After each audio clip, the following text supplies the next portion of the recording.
Buti ka na lipstick na. Kasi reward din.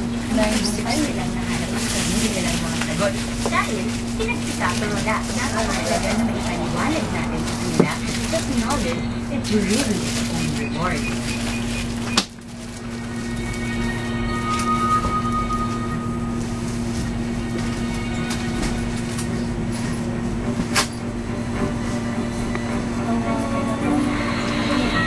Kamusta po kayo dito, Miss Mendoza? Mabuti naman ho.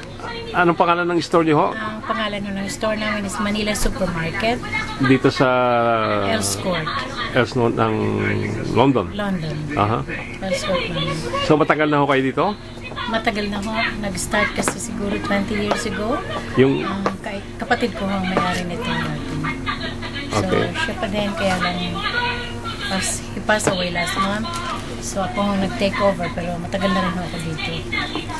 Ibig niyo sabihin, yung store 20 years old? Yes, okay. 20 years dito old. On the same place? The same place. Okay. So far, ito na ho ang naging Filipino community ngayon. Halos lahat kasi may restaurant sa kabila, may store din dito sa tapat namin, meron pa rin isang store sa likod. Okay. So itong tindahan nyo is 20 years old. Ano-ano naman ho ang mga tinda nyo rito? Actually, nag-start ho kami ng yung mga importante lang muna, like Skyflakes. Pero sa ngayon ho, napakadami na ng produkto. At hindi lang Filipino product. Meron kaming Japanese section, meron kaming Korean, Malaysian, at saka Japanese. Then marami rin yung Chinese product. So it's Oriental store. Pero nagdi-depend pa rin ho kami sa mga Filipino. Mas marami pa rin ho. Dominantly puro mga Filipino foods pa rin ang maraming product. Kasi hinahanap ng mga kapwa natin, kababayan.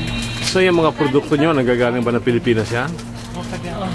Meron din galing Vietnam, katulad ng mga frozen fish. Marami ho kami kompleto ngayon. May mga daing na bangos, galunggong, bangos, tsaka mga longganisa, tosino, kompleto na. Okay. So itong store nyo talagang puro groceries lang, walang pagkain, yung mga niluluto? Mayroon ho, during the weekend, marami yung nagdadala na nagsusupply ng mga kakanin. Lalo na ho yung puto, kutsinta, sapin-sapin, pichi-pichi, halos lahat na ho, name it, wala na kayong hahanapin pa. So may supplier kayo na Pilipino rin? Mayroon ho.